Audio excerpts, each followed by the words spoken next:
planning from me. I planned on, well, I did all of my work this morning, my last check-ins for the next couple of weeks before surgery. And then I thought, I'll go and grab a coffee and I'll walk through the park and I'll do this intro. And I forgot, like, the little fluffy bit that goes on top of this guy. And it's so windy out there, there's just no way you would have been able to hear me. So I brought my coffee back. And now we're about to discuss the fact that in, well, less than 48 hours now, most likely, I will have had my hysterectomy. And today, or the past few days, I've just been trying to slow down a little bit more, which has been difficult because actually, as someone who is self-employed, before you go away, whether that be for something like this, a surgery or a holiday, there's actually generally more to do to prepare for that, and that has been the case. But I've been trying to do it slower, if that makes any sense. I've been allowing myself to sleep in a little bit more, just trying to go a bit slower. And tomorrow I've tried to just keep work to an absolute minimum. So that'll be the day before surgery, so I go in on Saturday. And I've just been preparing, like today I've started out doing a bunch of washing, all that kind of like boring adult stuff. But I've also started some of the preparations that the hospital gave me, like I've got a wash in an anti-bac shower gel, use this ointment around my nose, and tomorrow evening, and then the morning of surgery, I've got some like hydration drinks that they want me to take. So all the kind of like final bits of prep are happening. I need to batch cook some meals. I'm going to do that tomorrow. But I've done like my last food shop and all that kind of stuff. So my bags are basically packed as well. I filmed an Instagram reel for that, so I got that done early. And I'm nearly there. We're nearly at the day of surgery. And it's kind of like a mixed feeling for me. This video is just going to be super chill and I'm kind of just going to ramble on about how I'm feeling about it. And I'll also show you what I've packed as well. But as I've said before, this surgery for me, it's nothing like top surgery. Top surgery I knew was going to be life-changing, and it has been. I had that now 8 years ago, which is kind of wild. And this surgery feels, for me personally, and based on my beliefs and the life that I want to live going forwards, feels more like a health necessity than anything else. As I've said before, I'm not going to go for things like smear tests and all of those kind of tests. I'm not going to go for them, which is obviously a risk. So I'm having a hysterectomy based on that, and also just my personal beliefs that we don't know enough about the long-term effects of testosterone use and all of that stuff down there. Not saying that I know for a fact that it's a risk and that you should have to have a hysterectomy. I'm not saying that at all. I know that there are already studies and stuff being done on that kind of stuff, but I just don't think that the data is there yet for the long-term use. I'd rather just get it gone. So there's no part of me that knows that I'm going to wake up and be like, wow, my life is going to change from this. It's just going to be like gas pain, incision pain, tiredness, 6 weeks out of the gym, waiting to get my life back to normal. But on a positive note, I'm going to have lots of time to watch Netflix, so that's great. And I'm also super grateful for the job that I have. I'm grateful for the job that I have anyway, because I love my job. But with it being desk-based, work from home, being self-employed, obviously, you know, the last thing that I would want to have to do is take a full, like, 6 weeks off from working. All being well, I will not need to do that. I'm taking the whole of next week off. I've prepped as much as I can in terms of like the content creation side of things. So I've got posts scheduled to go out, and then I'm having a week off of check-ins with clients. Week after that, I'm planning on going back to doing check-ins, but it's just going to be voice notes. So clients will send me a voice note, letting me know how they're getting on. I'll then send one back.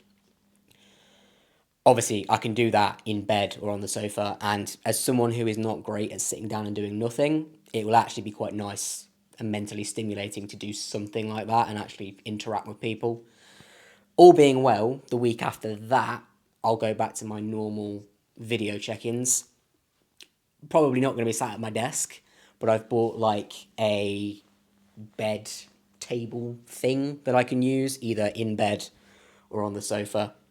Just to start getting back in touch with clients and doing what I love doing, because the thought of not being able to do it for 6 weeks is like, I can't even imagine that. So that's where I'm at. I need to, this afternoon, go to the barber's, get my final haircut, because you've got to be looking good on the surgery table. And I need to go to the supermarket just to get some like last bits. I've done my last food shop, but I want to get like some some medical stuff. I want to get like some stool softener, all that great exciting stuff that I just want to like stock up on. I've already got some bits. People recommended getting some like throat lozenges just in case the breathing tube aggravates my throat. It didn't when I had top surgery, or I don't remember it doing that, so I think I'll be fine, but I'd rather have some. I also bought some sanitary towels because people said that actually there can be quite a bit of post-op bleeding, so it's worth having some of those. And also chewing gum. People recommended that to help with gas pain. I don't know. Oh, that just reminded me I was supposed to buy peppermint tea and I forgot. So I'll have to pick up some peppermint tea as well. So yeah, that's my ramble on how I'm feeling at the minute, 48 hours out. Last few bits to do. I'll show you what I've packed, and then this will be the last video before surgery day. Okay, we're doing a 2-bag situation. So this is meant to be a day procedure. If for whatever reason something does happen and I end up staying in the hospital overnight, I'm gonna have this second bag ready with overnight stuff, and I'll leave it in the car. So then if I need that, at least I've got it and it's less of a stress. But all being well, the only bag I'm gonna need is this one. So I've been asked to take dressing gown, slippers, and then also, 2 seconds, let me grab it. So when I went for my pre-op, they gave me this green bag to put all of my current medications in. So that will go in there as well, alongside of reading book, phone charger, headphones. You'll notice that none of that stuff is currently in there because it's all stuff that I use day to day right up until I'm going to leave. So that will all go in there last minute. I am due to arrive at the hospital at 7:30 in the morning. It's going to be such a long day, honestly, because I'll have to leave home 6:30, 6:45.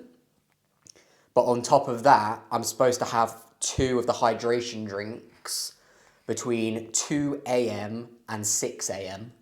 Obviously, I'm not going to get up at like 3 a.m. in the morning to drink the hydration drinks. I'm going to try and leave it until like the last minute.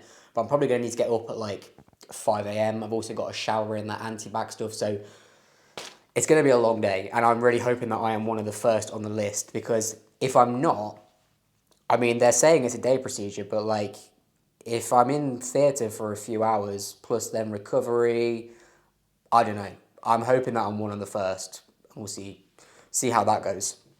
But worst case scenario, and I do end up staying in overnight, I've packed this bag here with pajamas, fresh underwear, socks. Then I'll also put my wash bag in here with like my usual products.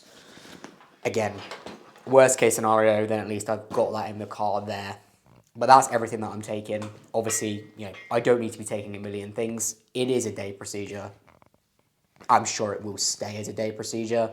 But worst case scenario, I've got that with a few extra bits if I need it. But everything else is just waiting for me ready at home. Also as well, it would not be surgery without a fresh pair of pajamas to put on when I get back. I have found the coolest pair of pajamas. Let me show you. Let me introduce you to Shredded Ned. We've got Shredded Ned on the shorts. Oh, and we have also got Shredded Ned, the man with the chest, on the shirt.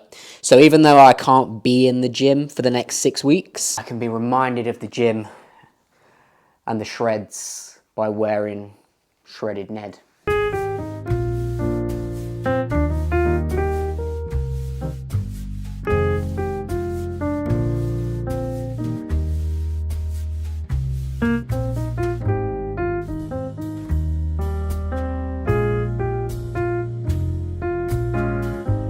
As soon as I got back from the barbers, I had to jump straight onto a work call, and then I had to make dinner and write up a social media post. So the time is now like 8:15.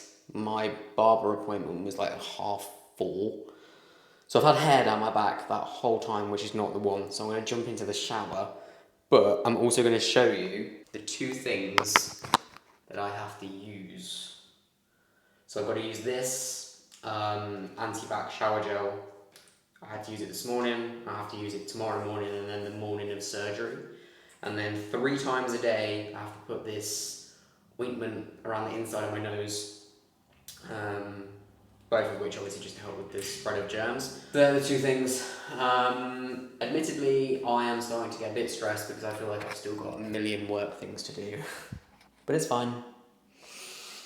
I'm staying calm. I'm about to have a shower, and then I'm going to make myself wind down for the day.